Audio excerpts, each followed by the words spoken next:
When we hear the word polymath, we usually picture a divine genius, someone painting a masterpiece in the morning and inventing a flying machine by the afternoon. But attempting to copy that approach today usually traps us. We become a dabbler. We spend months learning guitar chords, switch to conversational Spanish, then try graphic design. We accumulate surface-level trivia instead of true capability. Corporate culture incentivizes the T-shaped worker, highly capable in one narrow vertical, but blind to everything outside it. The modern polymath operates like a comb. They build multiple, deep vertical pillars of expertise, connected by a shared horizontal base. You cannot build this kind of deep, interconnected knowledge by just following random sparks of curiosity. The barrier preventing people from reaching this state isn't a lack of raw intelligence, it's a structural flaw in how our daily lives are built. To understand why most of us failed to master multiple fields, we have to look at the math of our own schedules, specifically a concept called indentured time. If we map out an average person's waking life, over 80% of it is entirely spoken for. Between commuting, working a primary job, and handling survival obligations, there is very little room left over. That leaves a tiny, fragmented sliver of free time. When you only have 30 exhausted minutes at the end of the day, deep work is nearly impossible. You are forced into the dabbler's trap, picking up casual hobbies because you simply lack the cognitive bandwidth to pursue real mastery. So the first move isn't to buy another book or start a new online course.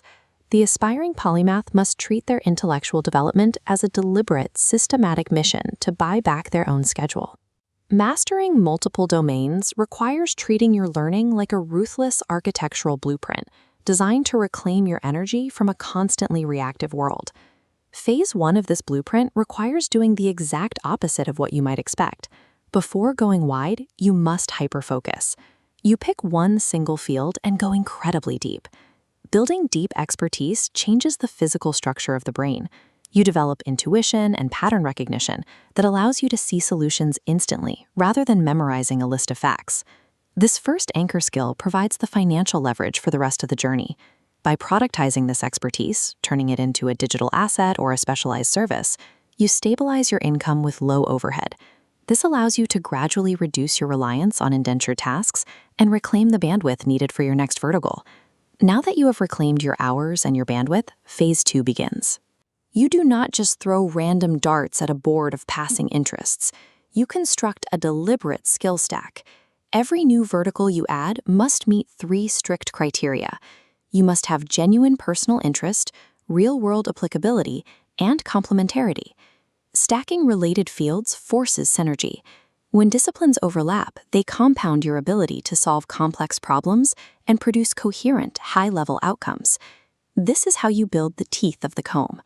You systematically select fields that act as force multipliers for your original anchor skill. But there's a catch in phase 3. You cannot passively read your way into this state. You have to utilize a method called struggling before studying. Instead of watching dozens of video tutorials, you must confront a real-world problem and attempt to solve it completely before you ever look up the theoretical answers. Taking on tangible, multidisciplinary projects forces your brain to process instant feedback. It creates a high level of cognitive friction that simply does not exist when you are taking notes from a lecture. Passive knowledge quickly evaporates. Active struggle integrates these different domains, solidifying them in your long-term memory. As you stack these forged skills, your brain begins to reach a state called far transfer. Far transfer is the rare ability to look at 2 completely disparate, unrelated disciplines and instantly recognize their underlying structural similarities. A moment of wonder. This text outlines Leonardo's concept of sfumato, revealing the mindset needed to achieve this.